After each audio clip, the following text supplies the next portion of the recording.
Okay, so we are continuing in Hilchos Megilah וחנוכה, Perek Aleph.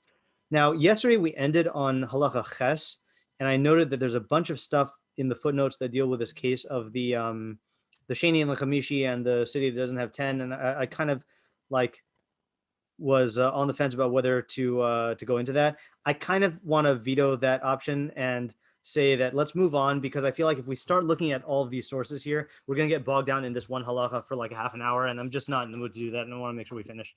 It's Bekius. It's Bekius. Bekius, yeah, it's Bekius. Okay. All right, so B'mei Devarim, we're in test now. B'mei Devarim Amurim, to when does this apply? Meaning all of these different times based on the city structure. Sorry. When do all these time? When does this apply that we make the Megillah reading early on the Yom HaKnisa? Answer: Bisman sheyesh lahem liyisrael malchus, when the Jewish people have a monarchy. Aval bisman hazeh ein korin osa ela bismana. But nowadays we only read it in its time. Shehu yom arba'a asar v'yom chamisha asar, which are the 14th and the 15th. Bnei Kfarim ubnei Ayaros korin b'arba'asar, the villagers and the unwalled cities read on the 14th. Ubnei Karachin korin b'chamisha asar, and the walled city, member of the walled cities, read in the 15th. And then this footnote here quotes the Rambam in the Pirush Mishnayos, which says that Malchus, he says Shilton sheyesh lo yicholas lakuf al kiyum hamitzvos b'shleimus, an authority that has the ability to compel the fulfillment of mitzvos in their in a complete manner. So it is interesting. Like, I never really saw an explanation for why these different times only apply at Bisman HaMalchus, especially because when Purim was instituted, then Israel didn't have a Malchus. You know, Purim was instituted when Achashverosh was still king. So I don't know. Like, does that mean, like? I mean, this is kind of like a halakhic question, but also a just historical question. Did they, when they set up the halachos of Purim, when Mordechai and Esther set up the halachos of Purim, did they set this halacha up just knowing that it wouldn't be implemented until the Jews returned to Israel, and then like that's when these different days happen, or was it only instituted later on? And then like why is Malchus necessary for this? Like we typically don't set up. I mean, I can't think of any of the mitzvahs d'Rabbanan that we set up contingent on Malchus. So it's just a little weird, Yeah. I guess except for Durban's about Malchus. Right. Yeah. So I don't know what to make of this. And then also this is an interesting quote here that they quote from Hilchos Sanhedrin 21:5 when it says V'hayom ein banu koach laha'amin mishpatei hadas al tilam. Nowadays we do not have the power to establish the judgments of the religion on their hill or on their whatever on their place. So yeah, I don't know what to make of this. Okay. And I'm unaware of any drasha from the Megillah that indicates this. So yeah. Okay. Now we go to complicated cases, meaning we've gone through all of the categories of when people read. Now we go through complicated cases about individuals. Halacha yud ben ir shahalach lakrach ben krach shahalach la'ir. A member of an unwalled city that went to a walled city, or a walled city that went to an unwalled city. Im haisa da'ato lachazar limikomo bizman kriya. If his intent was if he had in mind to return to his place at the time of reading, so presumably by that night, let's say, V'nis akiv, or sorry, I guess not necessarily by that night. Like, let's say it is we'll go through a case after. V'nis akiv lo chazar, but then he delayed and did not return. Choser kimakomo. So then he reads according to his place, meaning his home place. Yeah, I think so. Right. And if his intent was not to return to his place until after the reading time, then he reads with the people in that place. So in other words, like this, let's say you are in outside of Yerushalayim. Let's say you're from Yerushalayim and you travel outside of Yerushalayim with the intent to spend Purim outside of Yerushalayim. Wait, this is going to be too complicated. I'm trying to find the simple case first. If I'm in an unwalled city, that's where I'm from, and I go to a walled city, and my intent is to return home by the time of reading, so then I read on the 14th. But if my intent is to stay in the unwalled city, so then I read on the 15th. And I assume that that's why people, that's what people do when they do the thing in Yerushalayim, right, where they celebrate Purim on the 14th, and then they go to Yerushalayim with the intent to just stay there on the 15th. I mean, they do it for other reasons, but yeah. But if I were, what would be the other case? So if I'm from Yerushalayim and I travel outside of Yerushalayim on the 14th, and I intend to come back to Yerushalayim on the 15th, so then I would not read on the 14th when I'm outside. But if I intended to stay out of Yerushalayim on the 15th, then I would read on the 14th outside of Yerushalayim. Okay. This is interesting halacha. A walled city and everything close to it, and everything that is seen with it, if there's less than a distance of, or there's not more than a distance of 2,000 amos, so then it is considered like a walled city, and they read on the 15th. So look at the footnote there. Actually, let's look at all the footnotes on this in case we miss something. Dato lachzor lemikomo bisman kriya shorov ha'olam, meaning the time of the reading of the majority of the world. Shulil abra asar, which is the 14th. Okay, so that's the hour that establishes the status of a person regarding reading of the Megillah. Whether he's in an open place or a walled place. And then hasamuchlo, anything close to it, hakarve lav, that's close to it. Hey, Zev, we were hoping that you weren't. That's okay. We were hoping you weren't like crashed in your car in a snowy ditch somewhere. Right. Just about. Yeah. But, so what we did, just to let you know, we decided to not go back to halacha 8 and do all the footnotes and all of the external sources, because then we would be stuck in the halacha forever. So we did just test, and now we're on yud. Okay. Yeah. Nice. Okay, so anything that's samach to it is hakar velav af im eno nirek gon yishuv hanimsa bagai. So things that are close to it, even though they're not seen. So for example, if you're stuck in a snowy ditch, then you will not be included in the krach. And then hanira imo is sheha omed b'merchak kilometer mimenu. Roe es hamakom hasamach lakrach kishayach lakrach af im eno samach lo. So basically anything that, if you're standing afar, like a kilometer from it, and you can see the place that's close to it, then you consider it like the krach. So it's an interesting thing that the walled city is like, I would have thought that the walled cities are defined by their walls, but apparently not. Like it's like the walled city designates a type of area that is shaykh to the walled city. I mean, I guess it's kind of analogous maybe to like how we consider things part of the greater like metropolis of such and such, like suburbs. That's the category here, not just like the city proper. So yeah, I don't know what to make of it, and I also don't know how these relate. I know there's some transferred halachos from like Bate Arechoma and that whole thing. No clue and no interest in like going into whether those halachos are similar to this or not. Okay, 11. Ir shehi safek, a city that is in doubt. The ein yadua im haisa mukefes choma bimos Yoshua ben Nun o achar kain hukfa. And you don't know whether it was walled at the time of Yoshua ben Nun or if it was walled afterwards. So you read on both days. Shehim arba asar v'chamisha asar, which are the 14th and the 15th, uvelelehen, and in their nights. Mavarchin al kriyasa ba'arba asar bilvad. But you only make a bracha on the 14th alone, hoil v'huzman kriyasa l'rova olam, because it's the time of the kriya for the majority of the world. Okay, so we got stuff to think about here. First of all, just a basic question to make sure we get the facts. Like, and this is going to be a trick question.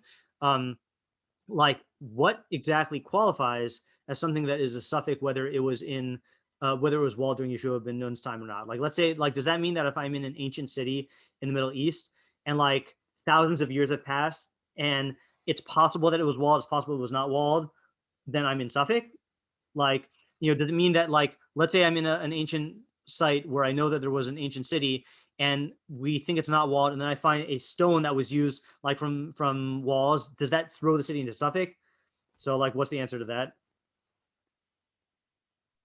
Ask your posek. Your posek or your archaeologist? Your local Orthodox archaeologist. Only one of them. Perfect. Yeah. So I think the answer is in the Rambam.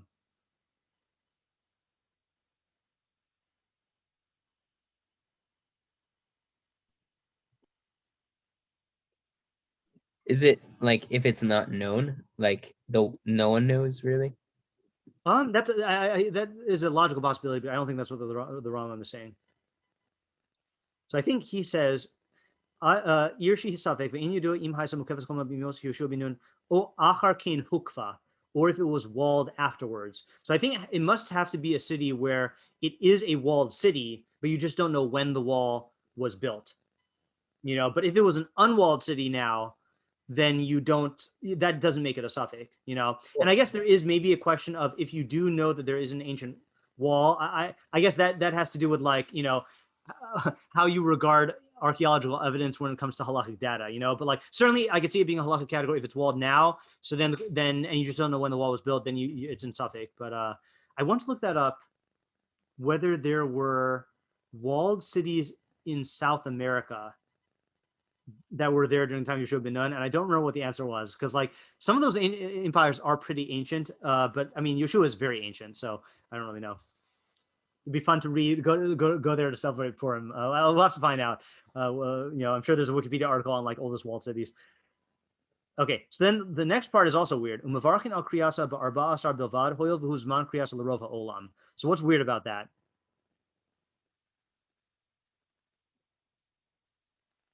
It's a suffix whether you're chayiv on that day. So yeah, right. So what should you do?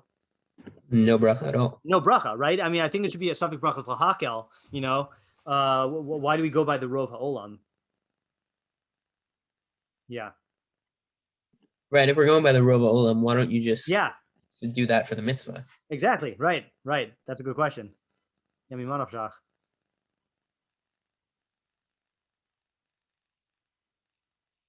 Well, there's no harm in doing it both days, so you can definitely. You muted yourself at the end. So you can definitely be Yotzei. Well, there is a harm because it's bracha levatala. The kriya, not the bracha. No, we're asking about the bracha. Oh, you're saying the kriya. Yeah. No, there's no last point. Okay. Yeah. Yeah, it's interesting. And the other thing also, I guess, I don't know if this is a good question or not, but like, it is interesting. And I realize I'm wading into territory that I don't know what I'm talking about here. But when it comes to second day of Yom Tov, we have a principle. We have Sveika de Yom Tov on Yom Tov. We do all the mitzvahs in the same way on both days, and we don't say that Safek Brachos Lahakel. So what I'm wondering is now that's because of I mean it's the Rabbanan set it up that way, but I'm just wondering, like, could the Rabbanan have set it up so that, like, I mean, they created all the halachos of Purim, and like they had to have known that this suffix could occur at the time. Like, this is definitely a thing that, like, there's lots of cities in the world, so I just wonder why they didn't set it up to have a sock that we either make the brachas on both days or like set up the bracha in a different way. I'm just not sure. And the other thing also is like the bracha, like why? Yeah, I guess part of the question is going to be something that we have to, suspend our judgment for when we read the rest of the halachos. What status do both days have in different scenarios? For example, we're going to see that, like, there is Isser of Hesped and Tinus on both days, even for people in not walled cities on the 15th, and even for people in walled cities on the 14th. So there's some status of the day there. So it's just interesting that they didn't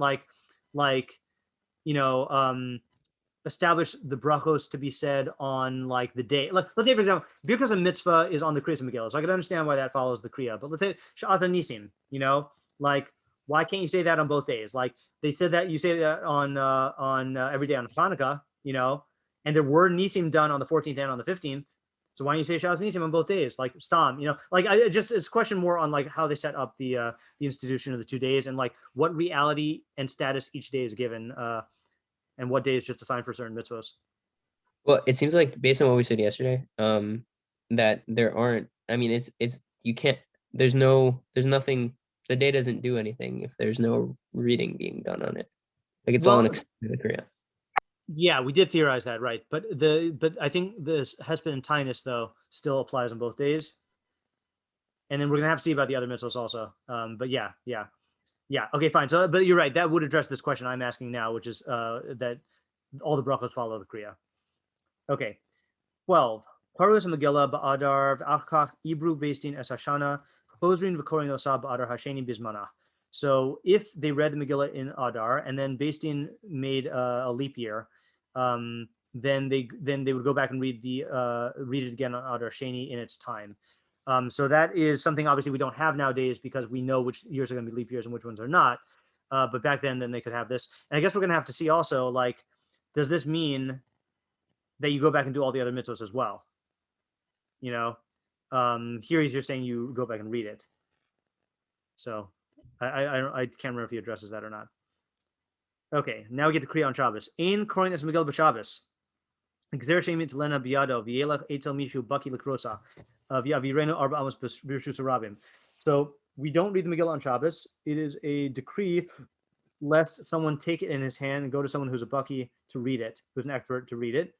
V'yavirenu arba amos b'rshus harabim, and he will transport it 4 cubits in the public domain, which is a malacha deoraisa on Shabbos. Because everyone is obligated in its reading, but not everyone is an expert in its reading. I guess if not everyone was chayav in its reading, then you wouldn't make a gezerah that affects everyone. Therefore, if the time of its reading falls out on Shabbos, then you make it early and you read it before Shabbos. Purim. All right, that's always a weird halacha. And then you inquire and expound on the halachos of Purim on that Shabbos in order to make known that it's Purim. See, that's another thing, right? Is that here, I mean, not everything is drawn after. In other words, it's not like we just reassign the Purim day, right, in its entirety. We just are makdim the Kriya. And it's interesting also, there's nothing like this in terms of the, let's say like in times when you had the Karim who are on the Yom Knisa, and they're makdim on the Yom Knisa, they don't have to be shol v'dorish on the Hilchos Purim on that Shabbos, or I mean on the 14th to make it known that it's Purim, It's like a separate zechira that's set up for Shabbos to parallel the fact, like to substitute for the reading. Also, yeah, sorry. No, Zev, you go. No, I was just gonna say, it's funny that like the halachos aren't even applicable anymore. Like it's after. Right, it's after Purim. Right. Yeah. Yeah, Isaac, what were you gonna say? If they were when they're makdim, they still have the other mitzvahs of the day. But I don't guess think they do. Do they on Shabbos? Oh, I'm not saying Shabbos. I'm saying. What do you mean you're makdim everything to that day? I'm saying I don't think they. I think they're not makdim everything to that day. I think it's just Megillah normally, right? Wait, so you cancel Mishloach Manos? No. When Yom Knisa. Yeah. Right, that's also true. Yeah, that's true. Right. Then they don't have to have a zechira because they're having other. Right, I mean because they're doing the other mitzvahs. I hear. So that kind of doesn't bode well for our theory about the all the mitzvahs being drawn after the Mikra Megillah. Yeah. What does the footnote here say? Baki lekrosa yudea lekros osa hetev. Okay, fine. Yavrena arba amos b'rshus harabim. It's funny also, by the way, that it's that the concern is that you need someone who's a baki to read it. The concern is not that you own a Megillah. Like I would think that that's a more of a problem, but or more fundamental problem. Yavrena arba amos b'rshus harabim shu iser min Torah. Okay, fine. B'sholim v'dorshin hachamim matzikim she'elos v'dorshin b'nyano shel yom. So the chachamim would pose questions and expound on the day on the subject of the day. Yeah. Okay, fine. Lahaskir shu Purim. It's interesting that it says iyun, like that is different than halachos. Like that seems That's like true. it also include like philosophy and stuff. Yeah, I mean, it's funny like that they didn't just have you read the Megillah. I mean, you have a Megillah, right? Like that's the thing is that you have a Megillah that you're taking that you would have been taking elsewhere. You know, why don't you just read it? Yeah, that's true. Okay, Ketzad. Oh, so how does this play out? Yom Arba Asar Shchalios b'Shabbos. If the 14th fell out on Shabbos, Bnei Ayaros Makdimim according to Erev Shabbos. So then the oh wait, hold on, totally ignorant question. This year, is this a year where we're Makdim, or is this a year where Purim actually falls out on Shabbos? Okay, no, I mean Yeah. on Friday. So it's a year where Purim falls out on Friday. Okay, never mind. Yeah. Yeah. So in Yerushalayim, that's the thing, right? So in Yerushalayim this year, Shushan Purim falls out on Shabbos. Yeah. Yeah. Once we had Kviyah D'Yarcha, Yeah. we Purim never falls out on Shabbos. Okay. All right. Good to know. Ketzad Yom Arba Asar Shechalios b'Shabbos B'nei, because it could have been one of those rare things like a Sarah Batavis, you know, like Yeah. when we read those halachos that like if it falls on Shabbos and like this is the first time ever hearing of it. All right, Ketzad Yom Arba Asar Shechalios b'Shabbos. If the 14th fell out on Shabbos, B'nei Ayaros Makdimim according to Erev Shabbos. So then the unwalled cities read on Erev Shabbos on Friday. Ubnei Krachim Korim Bizmanam Be'achad b'Shabbos, and then the walled cities read on their day on Sunday. Call Yom Chamisha Asar Lios b'Shabbos. If the 15th falls out on Shabbos, Bnei Krachin Makdimin B'Korim Be'erev Shabbos. Then the walled cities make it earlier and they read on Friday. Shu Yom Arba Asar, which is the 14th. Ubnei Ayaros Korim Bo B'Yom, and the members of the unwalled cities read on the 14th. Shu Manam, which is their time. Nimsu Hakol Korim B'Arba Asar. So consequently, all of them will read on Arba Asar. The question that that one of you guys raised on 2 days ago. Or yesterday about like why does he have to go through all the permutations? Here is less clear why he has to go through all the permutations. It's just like two cases, you know. But yeah, I'm not sure the answer to that. That's why I said like I don't know what dictates when the Rambam goes through like Ketad, you know, examples or not. It doesn't seem to have to do with complexity. Okay. Oh, we're on Perek Sheni already. Lovely. Okay, Perek Sheni. Hakorei Megillah lemafreya, someone who reads the Megillah out of order, lo yatsa, has not fulfilled his obligation. And the footnote says lemafreya behifuk seder hapsukim kagon shekore pasuk ve'achar kach kore es hapasuk shelafanav.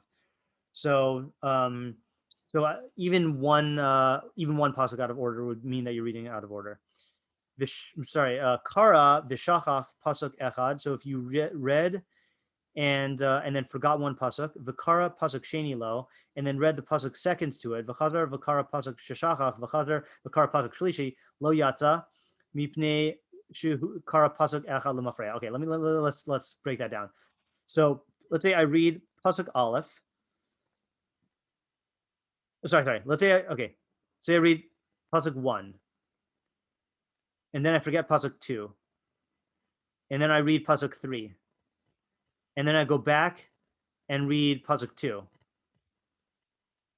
So then lo yatsa mivnei shakara pasuk echad lemafreya, because I read one pasuk out of order. Elaketza yose maskil min pasuk sheni sheshachach v'kore al seder. So if I go 1 and I forget 2 and then I go 3 and I go whoops I forgot 2, so then I have to read 2 and then 3 and then keep going. So that way I'm not doing anything out of order. Yeah. All right. Matzah tzibur shakaru chetzia.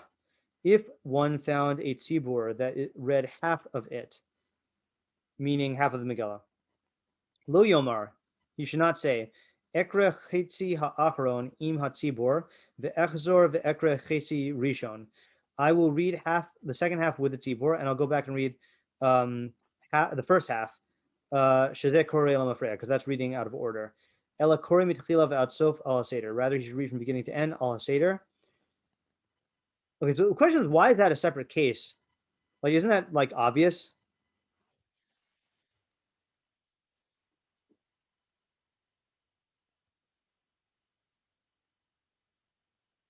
Let's finish reading the halacha, then we'll go back. Kara v'shah ma'at v'chazar v'kara. If he read and then paused a bit and then went back and read, alpha pi shashah k'dei ligmoras kula hoil v'kara al haseder yatsa.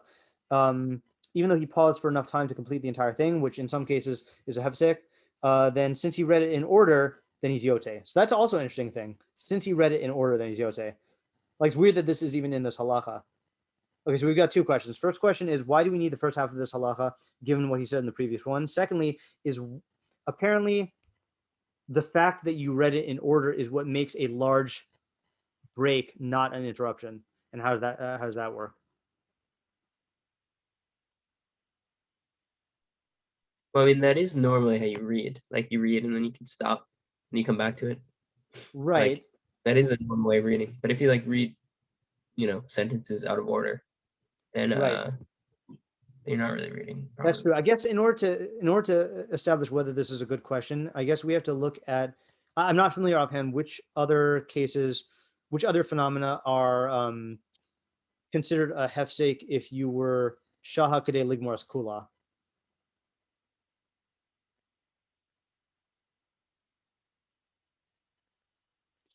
Yeah. Okay. So what about the first question?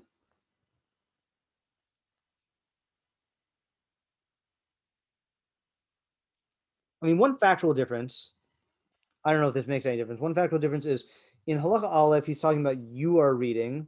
In the second one, he's saying it's a tzibur. So why should that? I mean, you could say that that's just part of the case because the guy's not going to like suddenly start reading. In other words, the guy's not going to suddenly start reading in the middle of the Megilah and then go back and read the first half, and that would be covered in the first one. But it sounds like there has to be a legitimate havamina here. It's not just like another case. I mean, the other difference, I don't know if this matters, but it is like a big chunk that he's reading first and then going back to the beginning. Yeah, I was wondering why he didn't. When you say big chunk, do you mean because he says chetzia? Yeah. Yeah, I was wondering why he didn't just say it. Like the easiest way to say the case would be Mata Sibur Shekvar Hischil Likros, right? Chetzia sounds like half, but I don't know what to make of that halachically because I think, like, if you miss the first patuk, I assume that this same halacha applies, right?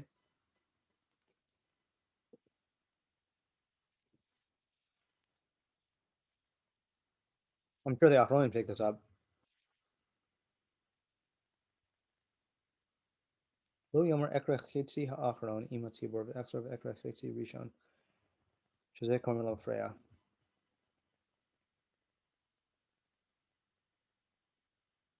Yeah, I don't know. I don't know what to make of this.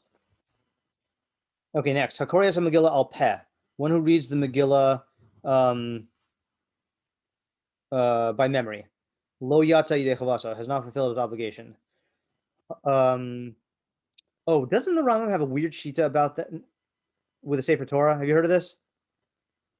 Let me just see if I can find it really quickly. Right, that you're Yosef if you read it about that, because Yeah, have you heard of that? you don't even need a Sefer Torah because like they're all possible. Yeah, something like that. Let me see if I can find it really quickly. It would be in Ahava, in Tefillah, al peh.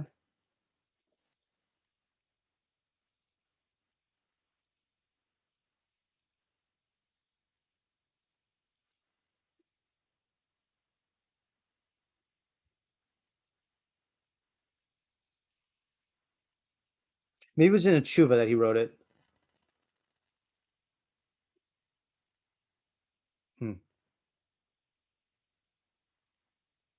Yeah, I can't find it here. Yeah, I can't find it here. All right, fine. Yeah, I remember hearing that somewhere that it's usher to read it al peh, but you would be yotze. But you have it.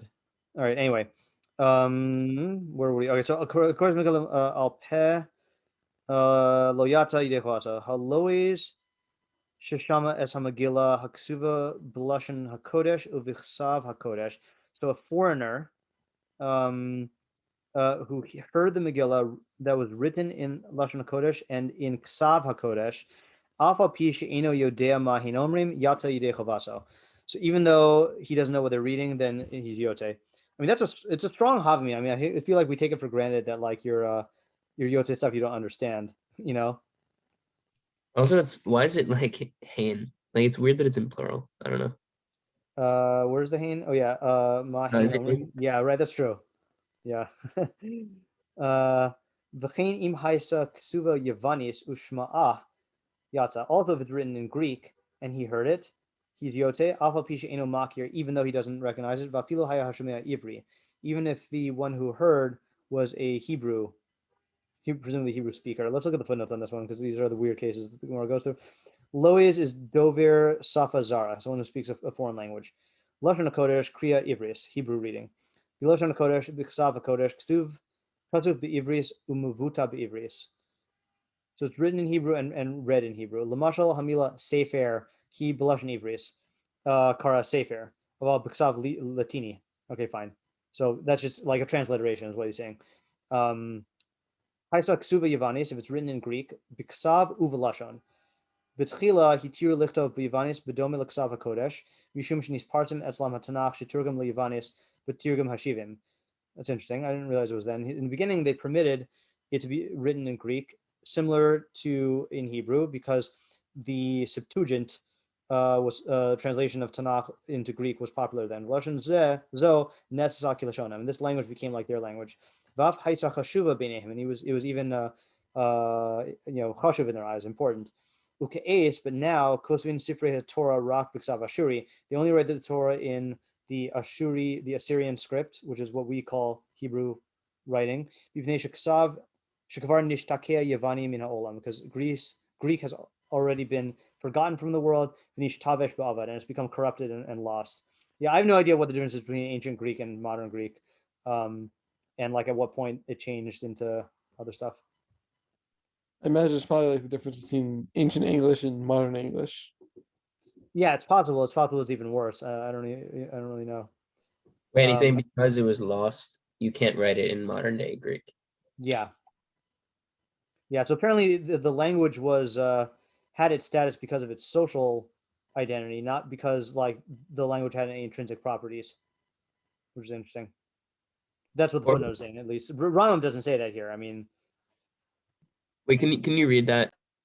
Oh, sorry. Can you read that as saying that it's like that the ancient Greek was like, I don't know, was nice or something in some way? Let's look it up in its in this Hilchos tefillin thing and then see if we can understand what it means there. Hold on, let me share screen. We're in Hilchos tefillin a lot these days. 119. This is not in Hilchos tefillin. Okay, oh, I should just go back. There we go. Going back. Hilchos tefillin ומזוזה, right? Yeah. Sefer Torah. Sefer Torah, yeah.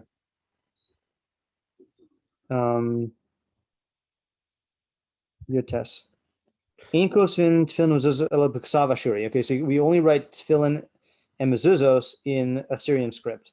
V'hitir b'sfarim l'kotvan af b'yavani b'vad. Okay, fine. I guess I didn't realize that this was a header for Sefer Torah also. I thought it was just like a Megilah phenomenon. They also permitted in Sfarim, meaning Sefer Torah, to be written in Greek alone, meaning alone out of all the other languages. Greek has already been lost from the world, or has sunken from the world and has been confused and lost. Therefore, we only write it nowadays in Assyrian script. See, but this is only talking about ksav, not lashon.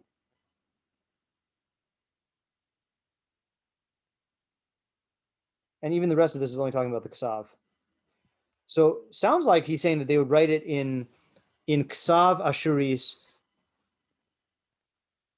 Sorry, wait. Does this mean that they would write it in Greek letters but Hebrew language?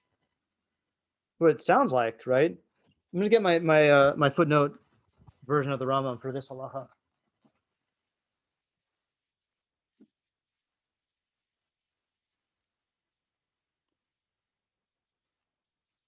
Ooh, we got pictures? Oh no.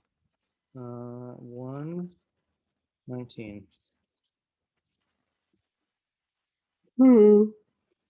Ksav ashuri.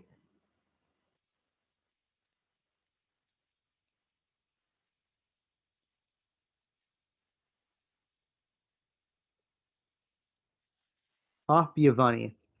Okay, so apparently in the Mishnayos Megillah, let's look this up in the Mishnayos Megillah. which I happen to be here, just not the same pair. 2:1. Okay, here's what he says. This is the Rambam in Megilah 2:1.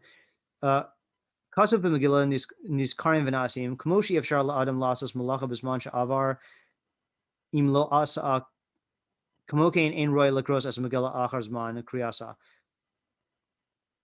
Is this going on Lama Freya? What?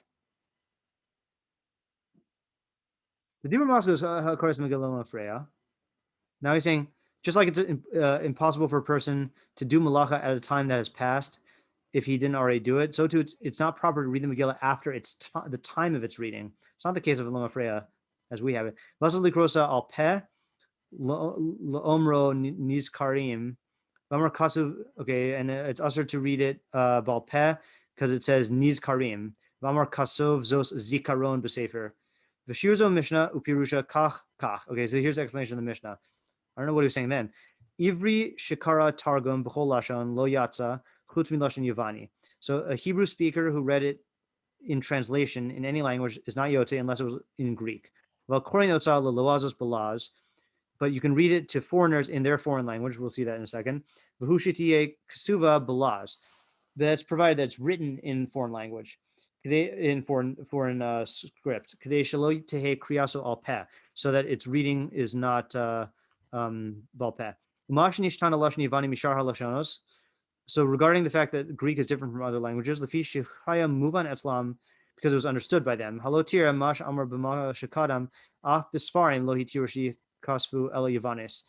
even in the Sefer Torah, they only permitted you to write in Greek.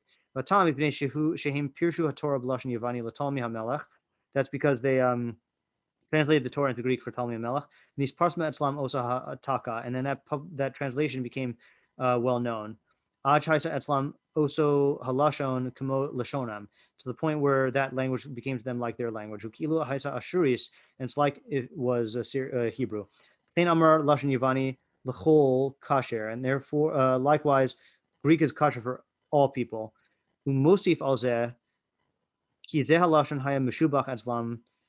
Also, that language was praised by them. Rabbeinu Kadosh Omer Mali Lashon Tarsi o Lashon Ivri o Lashon Yavani v'haloe shesham Ashuris Yana lefish Afal pish eno yodea pirush kol mila umila yodea hu kol amaise. All right, so I didn't quite catch that. Let me look at this other one here.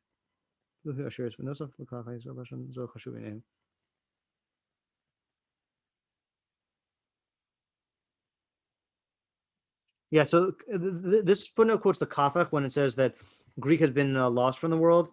So Kafach says, this language has been forgotten. Even though there are a few people who know it nowadays, it's not important in the world of Am Yisrael. So he adds the Am Yisrael thing, that it's like not known among the Jews. So the nafkamina would be if the world switched back to Greek, then as long as it's not chushuva by us, then we wouldn't read it. Yeah, I don't know. It sounds like from the halachos of Sefer Torah that it's like writing in Greek font, but here he specifies font and language, so I'm not sure what to make of this. Why is English not included? Yeah, that's a good question. I mean, it sounds like he says hitiru, so it sounds like they actually had to make a heter for this somehow. I don't know what the mechanism is. It sounds like it's not just like languages that were naturally like that naturally came up.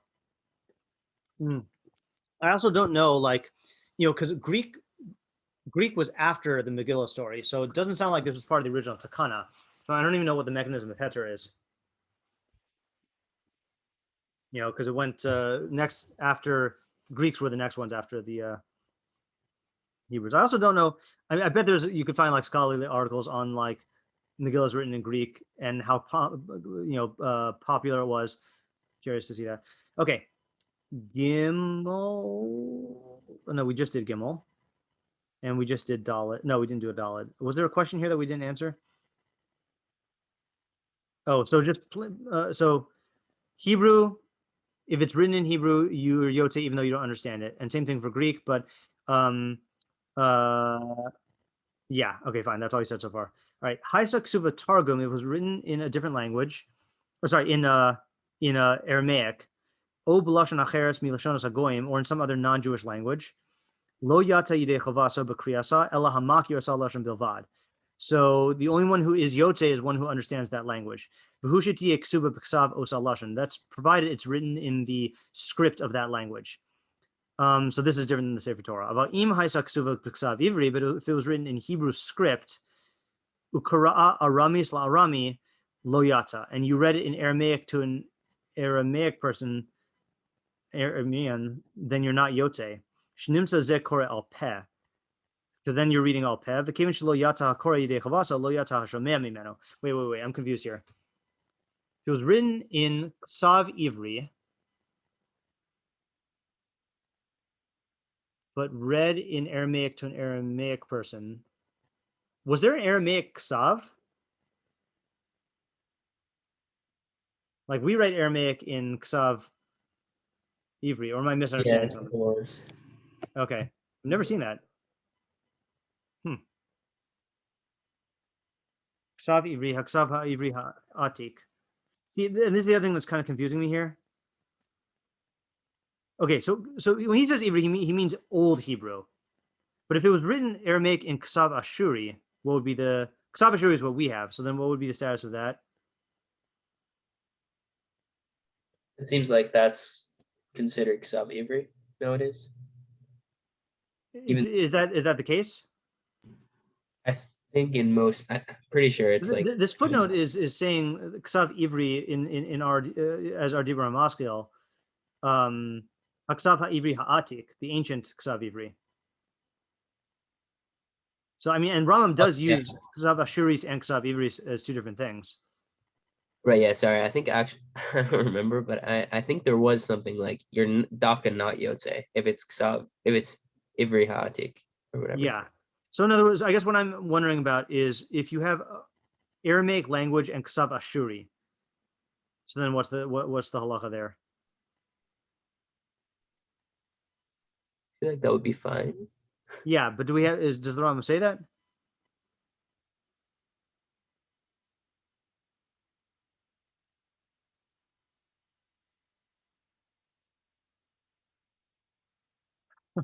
I feel like not all the cases are represented here. Let's read the end of the halacha and see if that helps. Oh,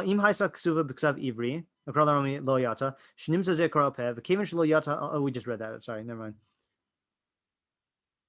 Yeah,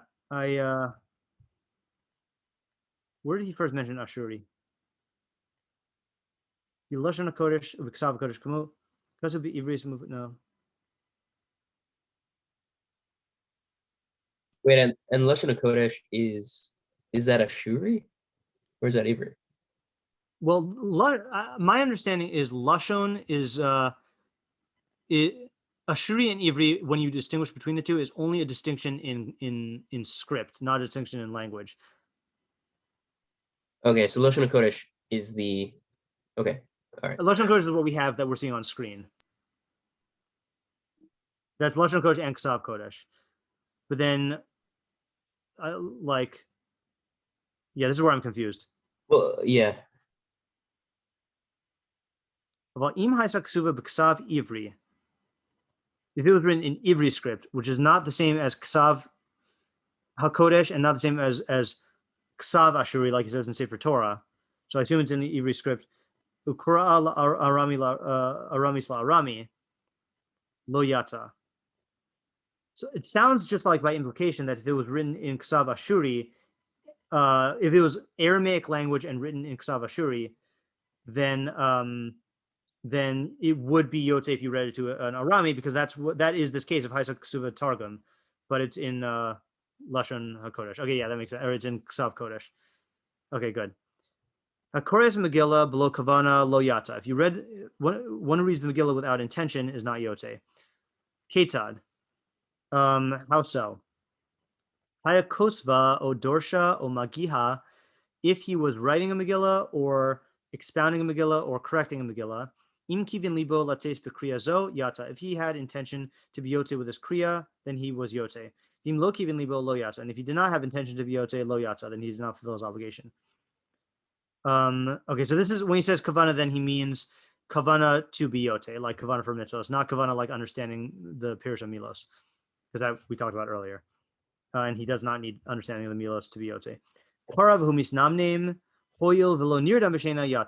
If he was reading and he was dozing off, if he read and was dozing off, since he was not nirdam, tardema, and he was not fast asleep, deep asleep, then he's yotze. Yeah. Does the Rambam? Oh, so misnamnim. Yeah. So the footnote here says nirdam misha ino lo arvelo nirdam. He's not awake. He's not asleep. That's in Hilchos Kriya Shema. V'hu sheshomea misha medaber v'one lo kore lo. That is, he hears what is spoken to him, and he can respond to someone who calls out to him, but he's not fully awake. Ach eno mesugal lahashiv al she'ela hamatzricha rikuz shel machshava. But he does not. He's not a. I don't know what mesugal means in modern Hebrew. He doesn't have the properties to respond to a question that requires a focus of attention. And if they mention the answer to him, then he remembers it.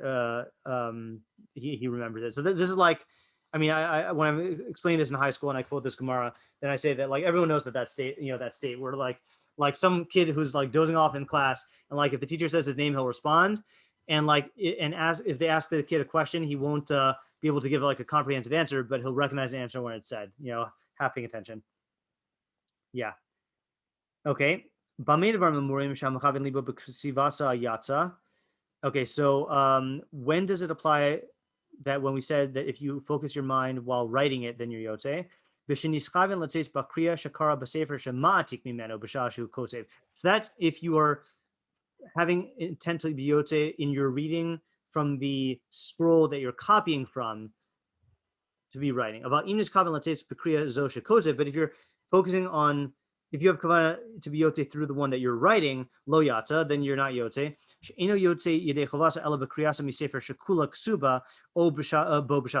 need a sefer that's complete at the time of reading. So since you're producing the sefer, then you can't be yotze through it.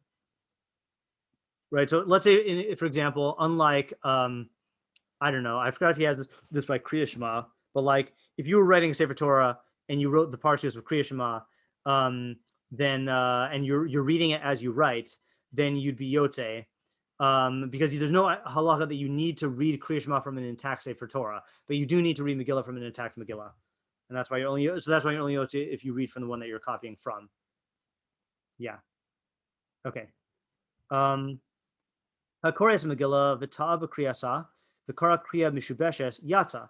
So one who reads the Megillah and he makes a mistake in its reading and he reads a messed up kriya, then he's yotze. Because we are not medaktik in its kriya.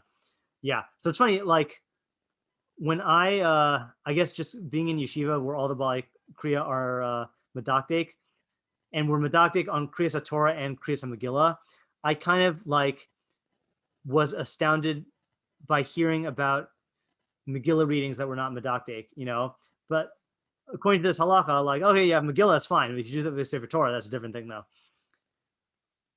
Yeah, it's funny, just medaktik b'kriyas. He doesn't give a reason for that. What does that mean? If you mess up words? Yeah, if you mess up words. I mean, look at the footnote there.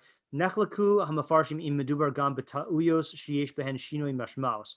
So there's machlokes about whether this also includes mistakes that change the meaning, right? So certainly mistake that didn't change the meaning, then the Rambam would be saying that it's fine for, which is still weird. But if it changed the meaning, then that's a thing. Like I think they say, for example, like hayehudim, if you read it as hayehudiim, you add extra yud, then like technically that's the same thing, so it shouldn't matter. It's weird that you can make mistakes in the Kriya, because then it seems like you're not doing it. You're not actually reading it properly. Right. It's interesting that qualifies as Kriya. So I guess the you see from here that it still is a Maisa Kriya, even though it's not B'diktuk. Like there's a Kriya B'diktuk and Kriya that's not B'diktuk. So as long as you're like, taking the text and then translating it into audio format, even though it's garbled, then that's still kriya, and it's not considered kriya al peh. Yeah. And it definitely seems like it would be better to do it medaktik. It's just that you're yotze. Right. So yata b'diavad. Right. Kara omed o yoshev yatsa v'afilo b'tzibor. If he read it while standing or sitting, then he's yote, even if he did it in the congregation. But he should not read it sitting in the congregation because of the honor to the congregation. So here, I think this answers the question about the diktuk thing. What do you see from the pairing of all this or the inclusion of all in one halacha here? The way you're saying yata, it's totally fine, right? Well, I mean, there's still the point that Zev made that like l'chatchila you should do it b'diktuk. Yeah. Well, so maybe I misunderstood. What do you mean by totally fine? That's not like b'diavad and like ideally you should. Like, I think it is b'diavad. Well, it's not like. I'm saying the fact that it like if you compare like the fact like the description of Kara Mishubeshes and Kara Omedo Yoshev, like they're both just Yatza. It seems to me like it's maybe not saying that it's b'diavad. So I see how you're reading it that way, but I think the only reason why he has to spell it out of lo yikra b'tzibur yoshev l'chatchila is because you wouldn't know. Like there are certain mitzvos where there's just no category of whether you're standing or sitting. You know, it's just not a category at all. So if he just left it at that, kara omedo yoshev yatsa afilu b'tzibur, you would think that it's just optional. So that's why he has to spell it out. Whereas he doesn't need to spell out that there is such a thing as a kriya b'diktuk. And it's pasha that you should do l'chatchila. But I think what you see from here is that the thing that is I'll finish reading the halakha and I think it'll be even clearer. So if 2 people read it, or even 10, as long as they're in unison, then the people who read it and the people who hear it are yote. It's funny he has to say the people who read it are yote. You would think that there's no havmina there. And then B'korei osa gadol im hakatan v'afilo b'tzibor. An adult can read it with a minor, even in the tzibor.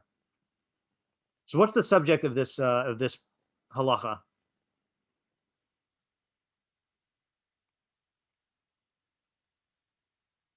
I was gonna say reading the Megilah.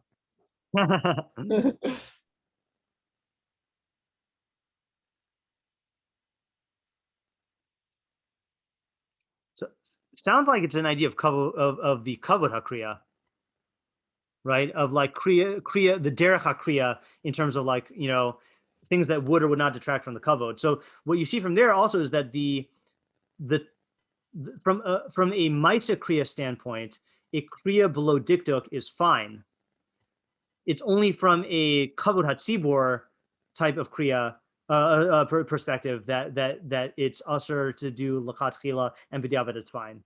You know, like he could have put this in a separate halacha having to do with, let's say, like in other words, let's say like the korla mafreya, that's an intrinsic problem with the kriya itself, and he doesn't put that halacha here about like, you know, if you read it shelo b'diktuk, you know, or let's say like the language that you read it in, that's like an intrinsic problem. Here, these are extrinsic factors that have to do with the dignity of the reading or the scenario, you know, the context of the reading. Isn't the last one not about that? Isn't it about trikoli mi mishtai? He doesn't say that though. If you knew the Gemara, you would say that, but that's not from his categorization. Then that's that has nothing to do with it. Well, I think that what he's teaching you is that is not applying here. Right, but I'm saying that you're not getting that from the Rambam. You're only getting that from the Gemara. Yeah, but I'm saying I think that's the thing that it's coming to exclude. That's one way to take it. The other way to take it is that it's not the proper way to do reading. You know, if you have lots of people reading at the same time, you know, this is a kriya, not a chorus. You know, and certainly the gadol with the katan, you know, and the afilu b'tzibor, those don't to me sound like. I mean, to me that sounds like kavod tzibor issues, not like in the act of kriya and the act of shmiya. Yeah. Oh, yeah. I guess the afilu b'tzibor definitely does sound like kavod. Yeah, I'm just trying to get like what would we get just from the Rambam itself, you know, without knowing anything about Trei Kol Michami. Wait, the second one, I mean, sorry, the last part of the halacha, is that's saying lichatchila, that's okay, right? Yeah, lichatchila, yeah. Yeah, although it doesn't sound like that from the Kruha Shnai. Well, actually, I'm not sure. Right? Because Kruha Shnayim Yatsu sounds like Lashon B'diavad, right? Whereas Vikore Osa Gadol Im Katan sounds not B'diavad, but since Kore Osa Gadol Im Katan sounds like an even greater Chiddush than Kruha Shnayim, then maybe you should understand it as B'diavad, unless you say that a Katan's Kriya is not, aren't you not Yotze with the Katan at all? Didn't we say that in the first, didn't we say that earlier? Maybe. Yeah.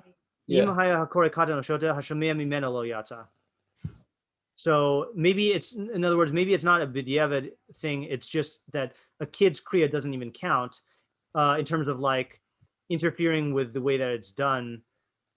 I'm not sure. Yeah, it is interesting because the kid doesn't even count, you know? Okay, let's stop here for today because it's 2:45, and looks like we will be well on our way to finishing next time or the time after. Yeah. Yeah, probably time after. Alrighty. See you later. Bye.